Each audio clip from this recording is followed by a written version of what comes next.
दोस्तों आज फिर लेकर आया हूँ एक और रोमांटिक स्टोरी। तो आइए कहानी शुरू करते हैं। कई तरह के पकवान बनाने में माहिर नीलिमा एक बहुत अच्छी डांसर भी थी। वे दोनों एक दूसरे पर चांद छिड़कते थे। दोनों की शादीशुदा जिंदगी पिछले 10 साल से बेहद सुकून और प्यार से चल रही थी। इधर अनीता ने हाल ही में एमए और कंप्यूटर कोर्स किया था। वह किसी नौकरी की तलाश में थी। वह एक मिडिल क्लास परिवार से थी। पिछले कई दिनों से वह स्कूटी चलाने की प्रैक्टिस कर रही थी। अनिल की कंपनी 3 शिफ्ट में चलती थी और उसकी ड्यूटी सुबह 8 बजे से शाम 4 बजे वाली शिफ्ट में थी। सुबह घर से 7:15 बजे निकलकर दफ्तर पहुंचना अनिल का रोज का नियम था। और अब क्योंकि यह उसकी आदत में आ चुका था, इसीलिए वह साधारण रफ्तार से कार चलाते हुए अपने ऑफिस की 10 किलोमीटर की दूरी महज 20 मिनट में नाप लेता था। हमेशा की तरह बेख्याली में कार में बजते म्यूजिक का मजा लेते हुए अनिल ऑफिस की तरफ जा रहा था। अनीता अपनी स्कूटी लेकर सुबह सुबह सड़क पर थी। मालवीय नगर के पास के एक स्कूल के बाहर स्कूल बस खड़ी होने के चलते अनीता ने थोड़ी तेज रफ्तार में स्कूटी को साइड से निकालना चाहा, पर सामने दूसरी ओर से अनिल की कार आ गई और अनीता घबराहट में उस कार से भिड़कर बीच सड़क पर औंधे मुंह जा गिरी। यह देख अनिल के होश पाक्ता हो गए।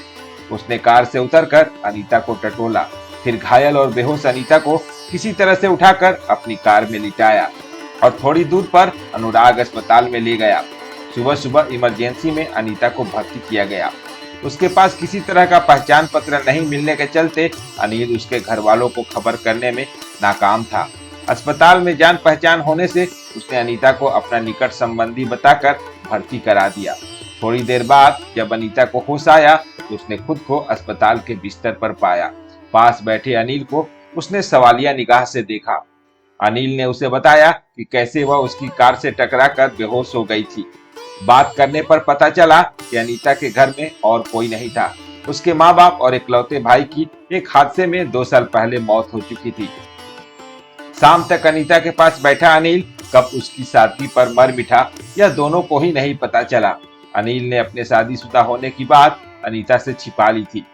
शाम को 5 बजे के आसपास नीलिमा का फोन आया तो अनिल को होश आया कि उसका खुद का घर पर इंतजार हो रहा है।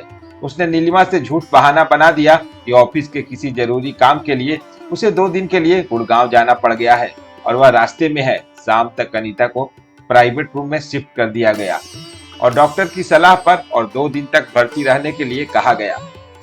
रात को अनीता के साथ प्राइवेट रूम में रुकने पर थोड़ा असहज महसूस करते हुए अनिल को अनीता ने देखा तो वह बोली, देखिए अनिल जी, आपने मेरे लिए इतना किया तो आप मेरे साथ रात को रूम में रुकने में शर्मा क्यों रहे हैं?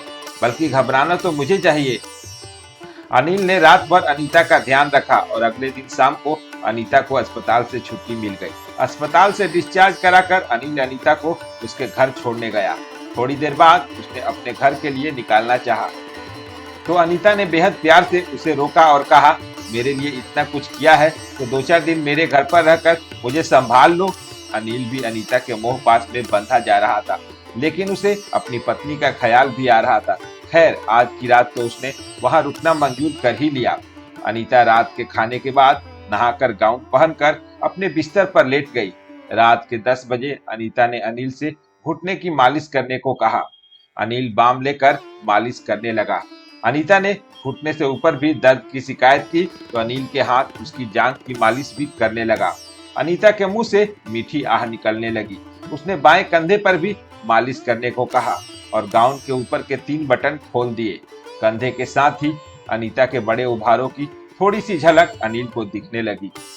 अनिल के हाथ कंधे के नीचे सरकने लगे। उसने अनीता से कहा कि अगर वह गाउन के और बटन खोल देगी तो मालिश करने में और आसानी होगी।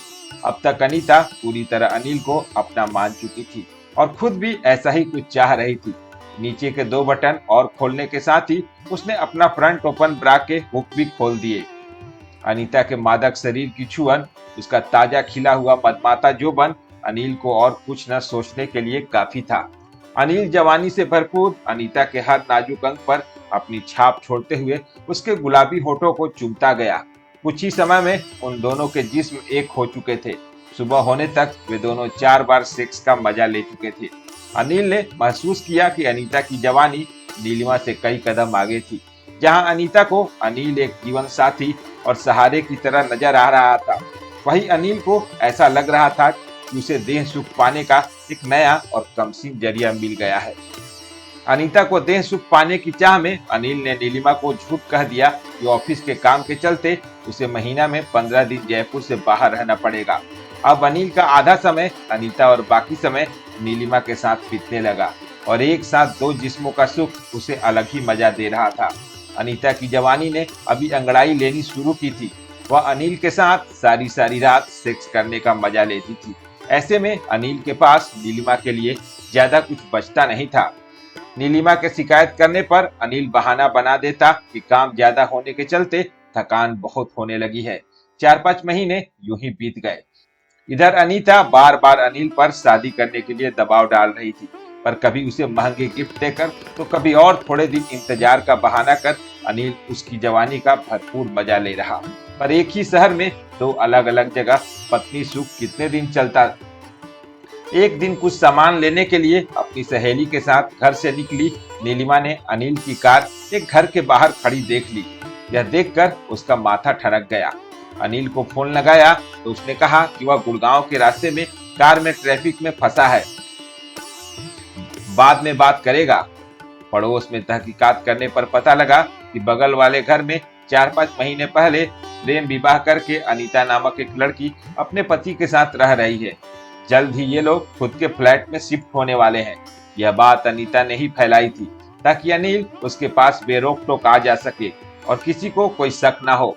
यहाँ तक कि उसने घर में अनिल के साथ जोड़े समेत खिंचवाई गई बहुत सारी तस्वीरें फ्रेम कराकर दीवार पर टांग रखी थी। एक गहरे सदमे के साथ नीलिमा अपने घर लौटी। उसने सारी रात करवटें बदले हुए बिताई। अगले दिन नीलिमा ने अनिल के ऑफिस के समय के दौरान अनीता से मिलने का फैसला किया। अनीता के घर नीलिमा को आसानी से प्रवेश मिल गया क्योंकि अनीता काफी सरल स्वभाव की थी।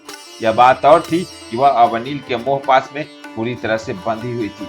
घर की दीवारों पर अनिल और अनीता की ढेरों तस्वीरें देखकर नीलिमा को चक्कर से आने लगी। जब उसने तस्वीर में उसके साथ वाले आदमी के बारे में अनीता से पूछा तो उसने बताया कि उन दोनों ने कुछ महीने पहले ही मंदिर में प्रेम विवाह किया है और अनिल के घर वालों की रजामंदी मिलते ही वे दोनों पूरे रीति रिवाज के साथ शादी कर लेंगे। नीलिमा अपने साथ अपनी शादी के बाद का फोटो एल्बम वहां ले गई थी। उसने अनीता के सामने वह फोटो एल्बम रख दिया। वह एल्बम खोलते ही चक्कर आने की बारी अनीता की थी। धीरे धीरे अनिल के झूठ के सारे पुलिंदे खुलते चले गए। अनीता गहरे सदमे में आ चुकी थी। उसने अनिल के खिलाफ पुलिस में धोखाधड़ी का केस दर्ज करने की बात कही।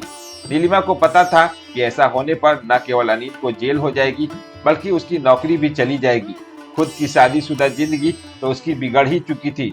नीलिमा यह सब नहीं चाहती थी, पर वह अनिल को कड़ा सबक भी सिखाना चाहती थी। अनीता ने स्वीकार किया कि अनिल ने उसके ऊपर अभी तक लाखों रुपए खर्च किए हैं और अनिल को अपने घर में बिना उसके बारे में अता पता किए इतने दिनों से आने जाने की छूट देने की वह खुद जिम्मेदार थी। साथ ही खुद के पड़ोसियों को यह झूठ कहकर कि अनिल से उसकी शादी हो चुकी है, गुनाह में वह बराबर की हिस्सेदार थी। अनिल को सबक कैसे सिखाया जाए इस पर अगले दिन साथ बैठकर विचार करने की कहकर नीलिमा घर चली गई। अनीता के भविष्य के सपनों पर जो बिजली गिरी थी उसका अंदाजा लगाना आसान नहीं था। थोड़ी देर बाद अनीता किसी को बिना कुछ कहे घर पर ताला लगाकर निकल गई। शाम को अनिल को घर बंद मिला तो उसने अनीता को फोन किया, लेकिन वह भी स्विच ऑफ था। आखिरकार अनिल ने खुद के घर की ओर रुख किया। नीलिमा को अनिल की शक्ल से नफरत हो चुकी थी। नीलिमा का बदला बदला बर्ताव अनिल को समझ नहीं आ रहा था। जो नहीं होना चाहिए था वही हुआ। अगले दिन अखबार में 25-26 साल की एक जवान लड़की की जगतपुरा रेलवे स्टेशन पर रेल से कटकर मौत होने की खबर आई। वह अनीता ही थी। अनिल और नीलिमा का रिश्ता दोबारा कभी नहीं सुधर सका। अनिल की हवस और अनीता की नासमझी ने 3 जिंदगियां हमेशा हमेशा के लिए बर्बाद कर दी थी।